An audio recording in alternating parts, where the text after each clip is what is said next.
discuss that does regenerative therapy can help us to treat retinitis pigmentosa, one of retinal dystrophy. I'm Dr. Irfan, Kramat, and thank you for a very good introduction. My presentation there would be that we will briefly outline retinitis pigmentosa, some important stats, some clinical signs of retinal cell damage, pathophysiology and cellular mechanisms, the treatment options which we have at the moment. This would be my first part of the presentation. Then regenerative therapy, how does it work, some unpublished data of our clinical trials, and take-home message. Most of my presentations references are from Ryan in the first part of the presentation, and from second of regenerative therapy, I took references from recent research articles and our own published data.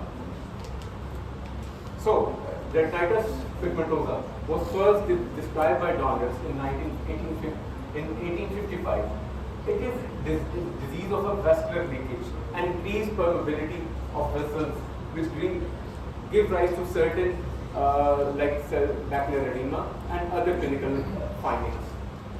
As name implies, it's not an inflammatory disease, but element of inflammation is there. If you look at the prevalence, especially China and the different parts of India, you can see that the prevalence is quite high. And as most of the world is not very bothered about Pakistan, we take this data as Pakistan is having the same number of patients as in different parts of India and China. These are the common clinical findings or clinical signs which we come across in a patient of retinitis pigmentosa. Musaf and Finkelstein tossed a two-stage theory in which they propose that in stage 1, there is a predisposition of retinal degeneration, that is genetic and environmental factors. In stage 1, there is no clinical sign in retinitis pigmentosa. It depends upon the type of gene it's involved and the microenvironment which got affected by the type of gene involved. And in stage 1, patient is not having any type of symptoms. But in stage 2, there is acute retinal degeneration which proceeds on its own internal time and course, the type of gene which is involved. So in stage 1, there's another question here that if that depends the length of stage 1 when patient is not having any type of symptoms or signs. It depends upon the gene which is involved and the microenvironment which depends again on that gene. And there are other factors which we'll discuss afterwards. So the length of stage 1 for different type of genes or RP types is different. And then when stage 2 is there, then the course is almost the same. The aggression or progression is almost the same for different type of retinitis pigmentosa. Common clinical signs are that there is bone specules, baxillase, attenuated vessels, and cystoid macular edema, which greatly affects central and peripheral vision. If we look at the pathophysiology or microscopic changes, if you can see this picture, basically these are normal broadened bones, and this is iris junction and inner and outer segment. This is a picture of normal patient, and this is a picture of a patient of retinitis pigmentosa. If you see this outer rods and cones layer, this is all atrophic or degenerated, especially the outer segments. Can you appreciate the difference between the two? This is the width of rod and cones, and here it just got atrophic and got reduced. Can you appreciate the difference between the two? So what happens that when there is a mutated rhodopsin in outer segment of the photoreceptors, it starts affecting the inner segment, its normal environment, which gives rise to apoptosis of different types like necroptosis or ferroptosis, which leads to cell death.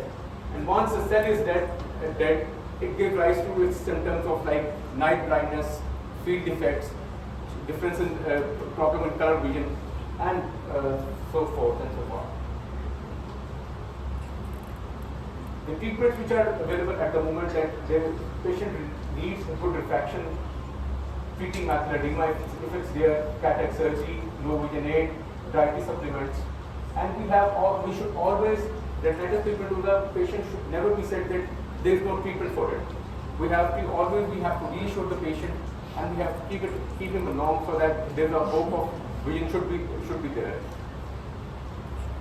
Future prospects are that there is gene therapy, cell therapy, or regenerative therapy, and electronic processes. So coming towards our today's topic, that what is regenerative therapy or what is stem cell therapy? Regenerative therapy and stem cell therapy are basically divided into two parts. One, that cells actually go and replace the dead cells or diseased cells. One.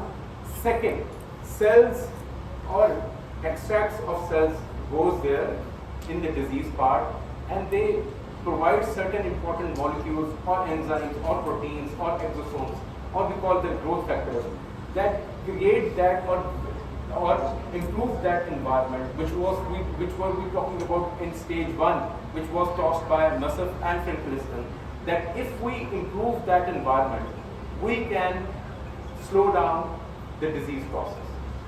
This is what the rationale is. So in stem cell therapy, either the healthy cells go and replace the diseased cells, or they go and provide proteins, exosomes, enzymes, which improve that microenvironment and help those diseased cells to come back to their healthy function. So regenerative therapy or stem cell therapy is basically comprised of embryonic stem cells, adult stem cells, and growth factors or exosomes. So what is a stem cell? Stem cells are defined as precursor cells that have the capacity to self-renew and to generate multiple mature cell types. As I just discussed in the previous slide, that stem cell or regenerative therapy has two parts. One, that they go and replace the dead or diseased cells, and two, they go and heal those diseased cells so that they can start functioning properly. Different types of stem cells: embryonic stem cells, adult stem cells, induced pluripotent stem cells. This is the type of adult stem cells which are in vitro. They are exposed to certain genes and they de-differentiate and again form a certain type of stem cells which are very close to embryonic stem cells. And apart from those stem cells, we have these stem cells produce certain enzymes or growth factors or exosomes which go and improve the microenvironment. So basically stem cells are as important as exosomes or trophic factors in our current modalities of regenerative medicine. Because nowadays, most of the work is being done on exosomes, extracellular vesicles, EVs, and growth factors, which are produced by these stem cells. The different sources of stem cells for embryonic and adult are: an adult source is adipose tissue, bone marrow, peripheral blood, and growth factors from peripheral blood. Embryonic source is blastocyst, umbilical cord blood, and exosomes from the umbilical cord. Here in Pakistan, we have certain limitations like quota, that we cannot take umbilicals or embryonic stem cells and we can inject it in the patients because of this as ethical restrictions. We are basically working on autologous source of adult stem cells. Either we take stem cells or we take exosomes, which is from same patient, because of these ethical restrictions. And few other problems with for embryonic sources, that they can be teratogenic and they can cause inflammation, which can be uncontrolled if given unchecked. So here, what we are working at the moment is that we take mononuclear cells from peripheral blood or PRP or exosomes from the blood. That is one source. Second source is from adipose tissues, and from those adipose tissues would drive mesenchymal cells, which is the source of stem cells again. Peripheral blood mononuclear cells. Does they have the capacity to develop into different type of adult human stem cells? Yes, there was a study which got published in 2012 which shows that these peripheral mononuclear cells have the capacity to transform into different type of adult healthy stem cells, especially neuronal cells. And they can also go and heal the site where of injury or disease tissue as well. This study got published in 2012. The second most important question in ophthalmology was that what should be the route of administration? One that so far we discussed that what is the common source from which we are getting these regenerative therapy modalities. Now, how we inject these modalities into in our eye? There are 4 different routes. One, intravitreal, subretinal, suprachoroidal, and subtenon. Intravitreal and subretinal, these 2 routes are the routes which are attached with lots and lots of complications. There are almost all the studies which have got published, they have more than 50 to 60% of instance of patients ending up in NPL or loss of vision. High intraocular fibrosis, lenticular fibrosis, extensive exudation, retinal detachment, phases. There are multiple grave complications which got arise if we inject these modalities in intravitreal or subretinal space. As far as suprachoroidal and subtenon spaces routes are concerned, they are safe and they are effective. For suprachoroidal route, what we follow, that there's a technique which is known as Lamelli's technique, in which there is a 5x5 window is created in supratemporal quadrant. We raise this lateral window, we take a autologous source of adipose tissue from same orbit, and we embed that adipose tissue under that window that we created, and we impregnate that adipose tissue with PRP or stem cells. And it stays there, it starts getting absorbed through the suprachoroidal space into the retina or intraretinal space, and it goes there and replaces and heals the disease cells. This study got published in 2020, which showed that umbilical cord-derived mesenchymal stem cells, which got implanted in suprachoroidal space, improved best-corrected visual acuity, visual field, and multifocal ERG. Second route, subtenon route. The first big question was that does subtenon route work? Yes, there was a study which got published in 2001, and Jarosky showed there are 4 different receptors present at perilimbar region, extraocular muscle insertion, uvuspinal tract, and around the optic nerve, through which these peptides can get absorbed. The only restriction is that the size. If those peptides, proteins, exosomes, growth factors, stem cells are less than 75 kDa, they can directly get absorbed through these receptors. But if the size is bigger than that, we need another special type of transportation that is known as electromagnetic ontophoresis. We can discuss it in another chapter, in another topic, in another discussion. But most of the proteins get absorbed through these receptors. Now, another study which got published in 2020 and 21 showing the comparison of suprachoroidal and subtenon space, that the both routes were comparable as far as best corrected visual acuity, visual field, and multifocal ERG was concerned. Another study which showed that subtenon injection of autologous, same source from same human source, got injected in the subtenon area, helped to improve visual acuity, visual field, and multifocal ERG. So now coming back to retinitis pigmentosa, if you remember that we discussed that retinitis pigmentosa is a disease of the retina in which rods or photoreceptors get affected. Once the photoreceptor gets affected, it starts decreasing or showing certain visual symptoms. This is a histological view of retina, showing that this outer retina is getting disturbed. In presence of this disturbed outer retina, almost 30% of the ganglion cells are intact, and 78 to 88% of inner nuclear layer is intact.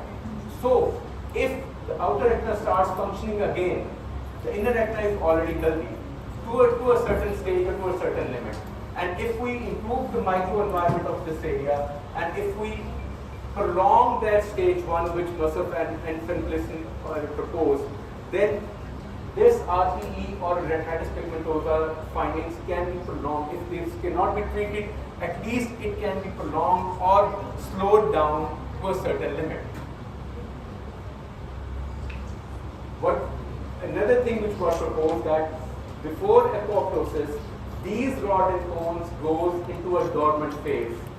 And what happens that if we provide exosomes to these rod and cones when they are in dormant phase, they can go back to healthy rod and cones, and there is no apoptosis, and for the time being, they can start functioning properly again and give rise to can reduce that speed of progression of retinitis pigmentosa.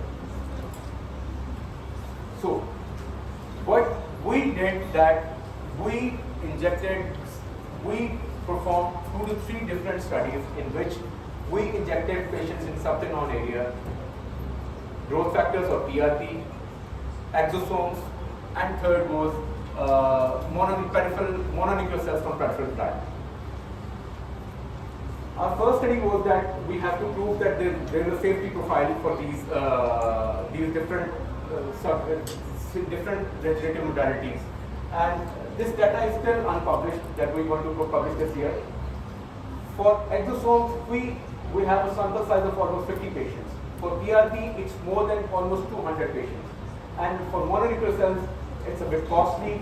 This stem cell therapy would have a sample size of 10 patients. Out of all these almost 300 patients, there is not even a single patient which presented with any sort of complication like some inflammatory change or some degree or any grave consequences like crisis, intraocular fibrosis or retinal detachment. There's nothing there of such sort, and there's a momentary or a period of inflammation for a week or so, and after that you cannot even judge that we have injected that patient anywhere in the eye. So it has a high safety profile if you select a safe route for administration. Our first study was, as I just mentioned, that the role of peripheral blood-derived mononuclear or stem cells in retinitis pigmentosa. In our study, there were 10 patients. Out of those 10 patients, 2 patients got lost to follow, and out of those 8 patients we got presented. 4 patients, the patients in green, had improvement in their vision of 1 to 2 steps or even more than that.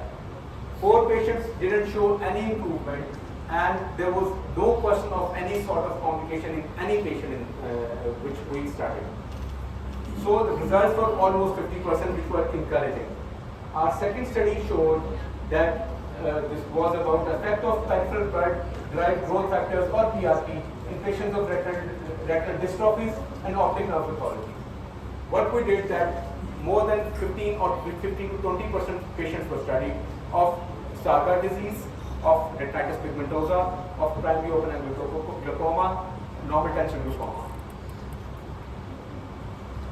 The patients in green showed improvement. The patient in red showed a slight decrease in vision, but it was unexplained because it was almost there. And the patient in blue showed no improvement in their vision. So again, it was almost 5 to 6 patients out of 15 which stays for the follow-up that there was improvement in their vision. And when I say about the vision, it's not that the vision, it's visual functions. Patients have improvement in their contrast sensitivity, improvement in color vision as well, visual acuity improves, and there is a slight improvement in the visual field in the mid-peripheral area, not in the far periphery.